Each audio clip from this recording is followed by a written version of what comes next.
Welcome to Film News, where I talk about independent and quality cinema. So when I spoke to you last, I was making a spreadsheet comparing what many of the mainstream media outlets said were the best films of 2023. Then I asked a friend of mine to apply some statistics, and we came up with an overall top 10. That would be these films. This is kind of interesting, in that we can get an idea of what the critical consensus is, and if we agree with it or not. But I'm not going to talk about these films, because great as many of them are, they've had plenty of love in the various roundups of the best films of the year. Instead, I'm going to talk to you about 5 very different films, which didn't get the attention, but are just as brilliant as the films on this list, and are all available to watch now. Hey everyone, welcome back to Boom Talk. Today, teaching myself to make a homemade blasting cap. And if this works, it'll be step 1 in making our own improvised explosive. According to Rolling Stone magazine, 35 alerts from 23 government agencies were sent to police in the US, warning about audiences being radicalized by watching how to blow up a pipeline. If you think you can control yourself, the film is the kind of inventive, low-budget thriller we need more of. The film is the second feature from Daniel Goldhaber, and is based on Andreas Malm's non-fiction book of the same name. It follows a group of environmental activists attempting to blow up a section of oil pipeline. We follow their attempts to do this, intercut with flashbacks introducing us to the characters. I usually don't like the flashback to explain the character's backstory trope, but it works well here, advancing the plot and shows us each character has an interesting and believable reason for turning to violent action. The film has a wholly sympathetic view of the group's actions, which along with taking the title a little too seriously, was probably the reason for the alerts to law enforcement.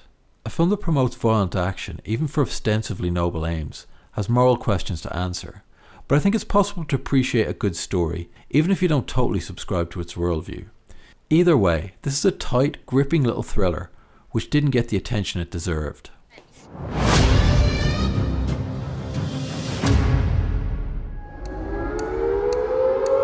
Someone once told me, wars don't start with explosions. They start with silence. We're so deluged now, with images of and opinions on war, that it's easy to underestimate what a documentary can add to our understanding. But then a really great one comes along.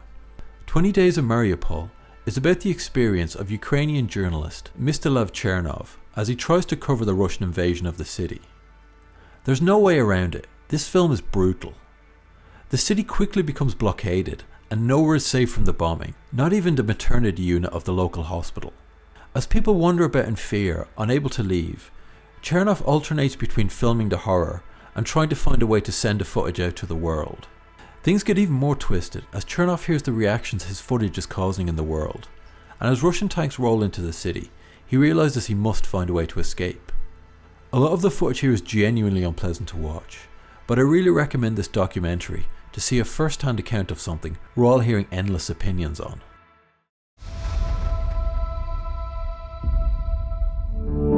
Drugs and alcohol make life so much more pleasurable. I've not seen this documentary on any best of list from any outlet, which was ridiculous because this is a completely original, personal and affecting film. It won the Audience Award at the London Film Festival in 2022. The film is a sort of visual memoir of artist Lisa Shelby's time trying to understand why her mother left her when she was only 10 months old. It's shot almost entirely on Shelby's phone, combined with voiceover and score. We learn that Shelby's mother found herself in a life she couldn't cope with and escaped through drugs and adventure, and then just drugs. But Shelby's understanding of the situation is complicated when she finds that her mother sort of took on a surrogate daughter during her addiction. The film is a raw look at mental health, addiction and loneliness. And if right now you're saying, fuck me Declan, give me a break, that sounds about as pleasant as watching a snuff film, I promise you it's worth the emotional investment. I've never seen such a good, if that's even the right word, portrayal of the endless tentacles of mental health problems and addiction. The influencer economy on YouTube would have us all believe all you need to do to shake off your problems is a trip to the gym and a cold bath. So sometimes it's good to take a look at the reality of some people's lives and struggles and see if we can empathise.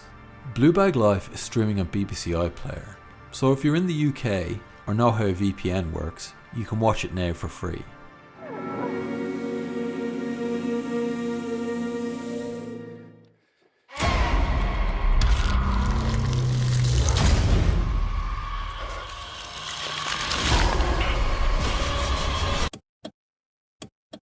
tiempos de la fe se terminan rápido.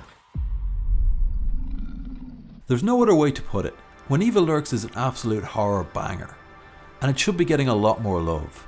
Honestly, if this film had been produced by A24 and was set in the US, it would be on a lot of top 10 lists now. Brothers Pedro and Jimmy discover a man living near them has been sort of possessed and a demon is incubating in his body.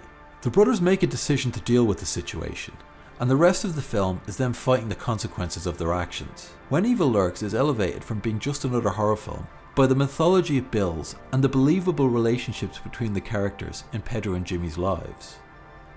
Oh, and its absolute coldness in killing off any character it feels like. I'm not going to spoil this by going into too much detail. It's streaming on Shudder, the horror-focused streaming service. Get over there and watch it.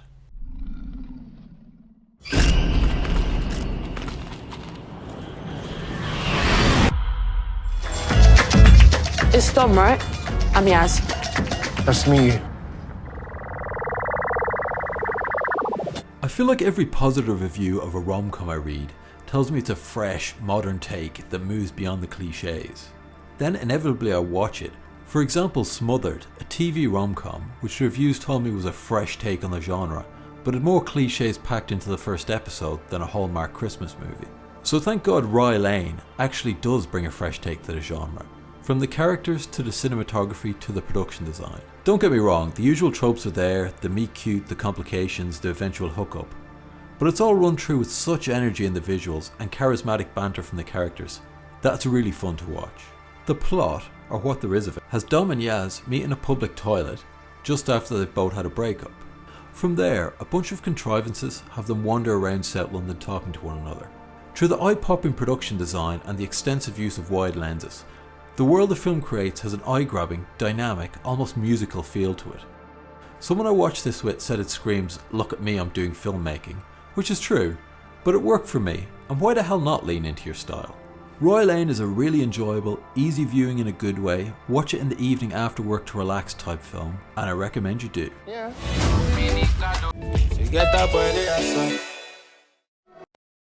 Thank you for watching, and a quick thanks to my friend Anthony for doing the maths required on that spreadsheet. Welcome to 2024. There are tons of great indie films I want to talk to you about in the next few months. I also have a new video essay I'm slowly putting together. Bit of a different format to usual because it's good to try and